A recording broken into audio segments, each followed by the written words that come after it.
एवं आंचलिक पाणीपाग विज्ञान केन्द्र पक्षर एक बड़ खबर सामना को आसी तेज बर्तमान सूचना मिली आज राज्य में 3 दिन प्रबल वर्षा और वज्रपात होबार संभावना रही।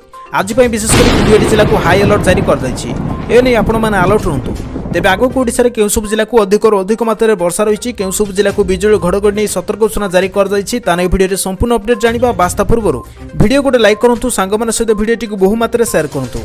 आपण मैंने जदि आम चैनल पर नुआ प्रथम थर पर भिडियो को देखुंत आम चैनल को सब्सक्राइब कर पाखर आसुवा बेल चिन्ह को दबाई रखिए और केउ जिले में भिडियोटी को देखुंत कमेंट माध्यम निहाती जनइबे। तो बर्तमान सूचना मिली राज्य 3 दिन पर्यंत प्रबल वर्षा वज्रपात और घड़घड़ी होबार संभावना रही। आज विशेषकर 20 जिला को येलो वार्निंग जारी कर आंचलिक पाणीपाग विज्ञान केन्द्र। उत्तर पूर्व बंगोपसागर और पार्श्ववर्ती दक्षिण पूर्व बांग्लादेश उपर सक्रिय घूर्णिबल प्रभाव आसंता 24 घंटा पर्यंत राज्य में विभिन्न जिला मानकर प्रबल वर्षा होबार संभावना रही।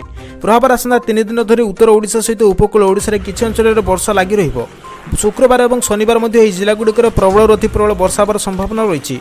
आज विशेषकर मालकानगिरी, कोरापुट, मयूरभंज, बालेश्वर, भद्रक, जाजपुर, खोर्धा, उत्तर पूर्व बंगोपसागर और पार्श्ववर्ती दक्षिण पूर्व बांग्लादेश उपर सक्रिय घूर्णिबल प्रभाव आसंता 24 घंटा पर्यंत राज्य में विभिन्न जिला मानकर प्रबल वर्षा होबार संभावना रही।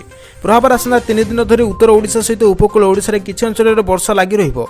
शुक्रवार और शनिवार मध्य नयगढ़, कंधमाल, कोरापुट, बलांगीर यही सब जिला मानकर प्रबल वर्षा सहित बिजुली घड़घड़ी होबार संभावना रही। राज्य में 18 तारिख पर्यंत बिजुली घड़घड़ी सहित प्रबल वर्षा होबार संभावना रही।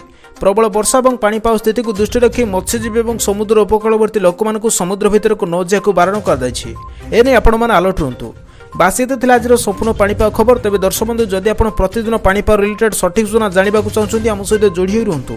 आम वीडियो को बहु मात्रा लाइक, कमेंट और शेयर सब्सक्राइब करूँ, जहाँफल पाणीपागर सठिक सूचना आप गोटे चैनल माध्यम पाइपर। रहुछि जय जगन्नाथ।